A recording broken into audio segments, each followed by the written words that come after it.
ज़रा ईमानदारी से सोचिए, अगर मैं आपसे कहूँ कि सफल होने का सबसे तेज़ तरीका पैसे के पीछे भागना नहीं है, अजीब लगता है ना? हमें बचपन में सिखाया गया है, ज़्यादा मेहनत करो, ज़्यादा कमाओ, हर हाल में जीत हासिल करो। लेकिन यह किताब सब कुछ उल्टा कर देती है।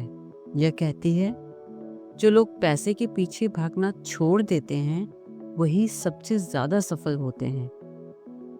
आज हम बात कर रहे हैं द गो गिवर की, एक ऐसी किताब जो आपकी सोच, करियर, बिजनेस और रिश्तों को बदल सकती है। यह किताब कोई भारी भरकम थ्योरी नहीं है, यह एक सिंपल सी मगर गहरी कहानी है। कहानी का हीरो है जो मेहनती और महत्वाकांक्षी है और सफल होना चाहता है, लेकिन परेशान है। उसे जल्दी सफलता, ज़्यादा पैसा और ज़्यादा पहचान चाहिए। हम सब भी जो जैसे ही हैं। स्टूडेंट टॉप करना चाहता है, जॉब वाला प्रमोशन चाहता है, बिजनेस वाला जो प्रॉफिट चाहता है, लेकिन कुछ कमी है। जो कि जिंदगी में आता है एक मिस्टीरियस मेंटर, पिंडार एक चौंकाने वाली बात कहता है, अगर तुम्हें सफल होना है तो इस पर ध्यान देना बंद करो कि तुम क्या पा सकते हो, और इस पर ध्यान दो कि तुम क्या दे सकते हो। जो कंफ्यूज हो जाता है। हम सबकी तरह सोचता है, देने से अच्छा लगता है, पर पैसा तो लेने से आता है ना। पिंडार मुस्कुराता है और जो को 5 लोगों से मिलवाता है, जो उसे सफलता के 5 रूल सिखाते हैं। पहला रूल है लॉ ऑफ वैल्यू।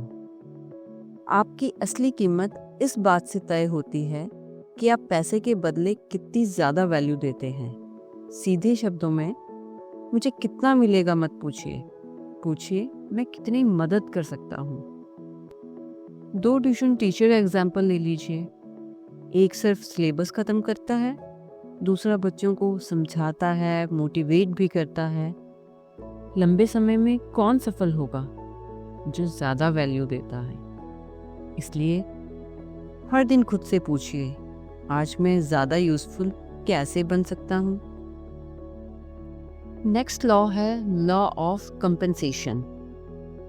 आपकी कमाई इस बात पर निर्भर करती है कि आप कितने लोगों की कितनी अच्छी सेवा करते हैं। सफलता एक बड़े मौके से नहीं आती, बल्कि ज़्यादा लोगों की मदद से आती है।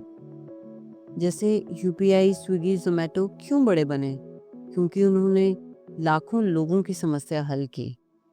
इसलिए छोटा मत सोचिए, सोचिए मैं कितनों की जिंदगी आसान बना सकता हूँ। नेक्स्ट लॉ है लॉ ऑफ इन्फ्लुएंस।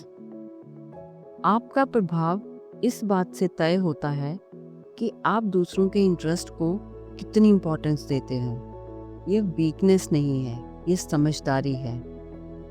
एक दुकानदार जो सस्ता और अच्छा सामान देता है, ऑनेस्ट एडवाइस भी देता है, आप उसी के पास बार बार जाएंगे। ट्रस्ट से ही इन्फ्लुएंस बनता है। इसलिए ज़्यादा सुनिए और कम बोलिए। बिना कुछ चाहे मदद कीजिए। कभी कभी रिटर्न इंस्टेंट नहीं, बाद में मिलता है। नेक्स्ट है लॉ ऑफ ऑथेंटिसिटी। आपका सबसे कीमती उपहार आप खुद हैं। तो नकली मत बनिए, दूसरों को कॉपी मत करिए।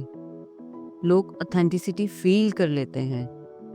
जैसे जो कंटेंट क्रिएटर अपने संघर्ष खुलकर बताता है, शो ऑफ नहीं करता, ऑनेस्टली बातें करता है, वही दिल जीतता है।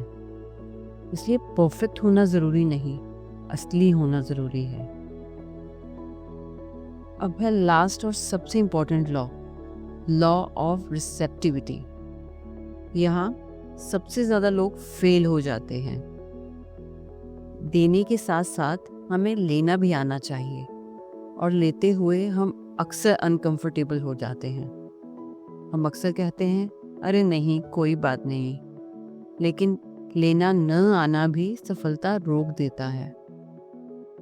जैसे जब कोई तारीफ करे, इनकार मत कीजिए, या आपको कोई आपकी मेहनत के पैसे दे तो थैंक यू के साथ ले लीजिए। जो समझ जाता है सफलता चालाकी या शॉर्टकट से नहीं आती, सफलता आती है सेवा से, वैल्यू देने से, भरोसा बनाने से, तो पैसा अपने आप पीछे पीछे आता है।